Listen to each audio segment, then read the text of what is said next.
Welcome, fans of romance and fans of bottomless inherited wealth alike. It's a new Mormon romance novel book review. This month, we're heading back into the Regency era with Edenbrooke by Julianne Donaldson. Donaldson is something of an aficionado in Regency history. As an author who studied British literature in college, lived for years near a 500-year-old castle, and even visited Bath to research the setting. So if anyone should be able to capture the trademark Austinian charm, it's her. But even if she were some unqualified hack, I'd still be excited to get back into the genre. Regency romances are satisfying, nostalgic reads, containing stories about a time when people valued propriety and discretion and vied to display their best selves to society, tucking away unsightly things, whether they were shameful secrets or their flat white butts. Let's begin.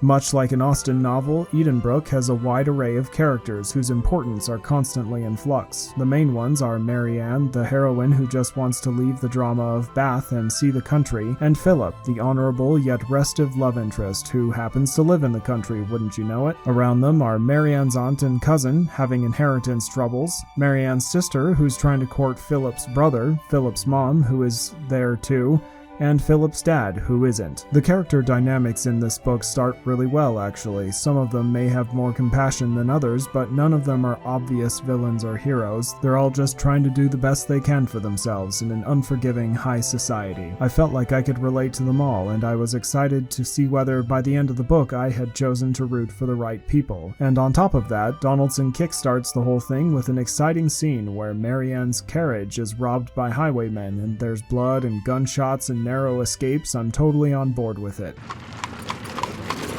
Oh no.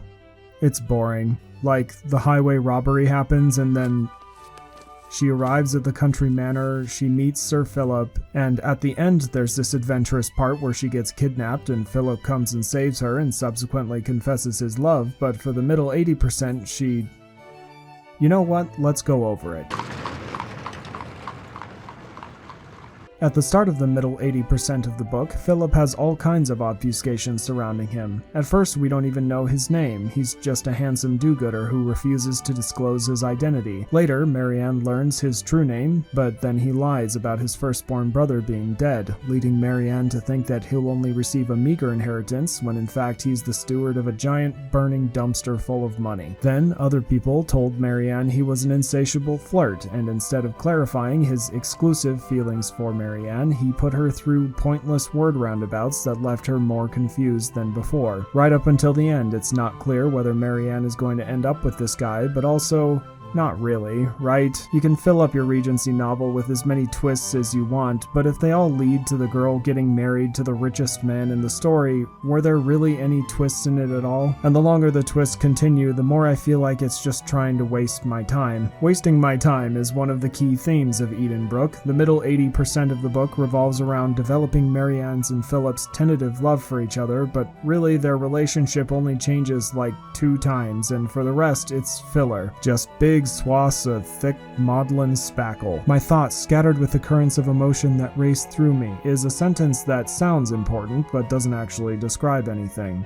The book is littered with these. My traitorous heart, released a little from its bondage, dared to leap with hope. My sadness flared to life, burning through my anger, melting every defense I had. It was hard work, but I was subduing my heart a little more every day. A surge of emotion was struggling against the bands I had placed around my heart. It beat hard. I felt it awaken, stir, and stretch. My hands trembled. The words fell on my tender heart like drops of balm, feeding my hope. When I read passages like this, I liked to entertain myself by imagining Marianne just standing there twitching her face in front of everybody as she feels her feelings super hard, and they shuffle their feet and yawn and check their phones while they wait for her to talk again. That's what I was doing anyway. This kind of language damages a novel's ability to put the reader on emotional highs and lows. At the end, Philip confesses his love to Marianne, but I couldn't tell what she really felt about it because she'd had her emotional reactions dialed up to 11 for so long.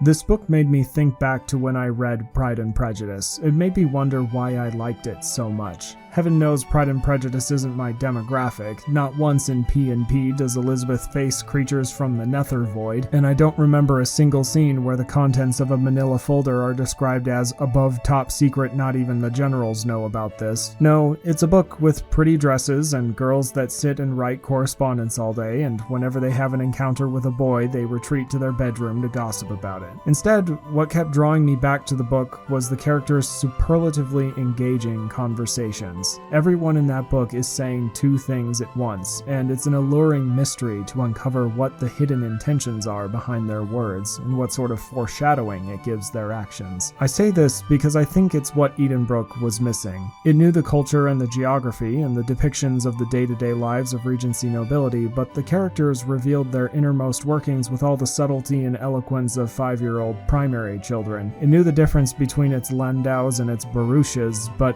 I would have gladly traded that for some of what made Austen's work great. That's all for the Mormon romance novel book review. Next time we keep trudging through the endless slog of Regency romances with The Masked Baron by Anneka R. Walker. See you next time.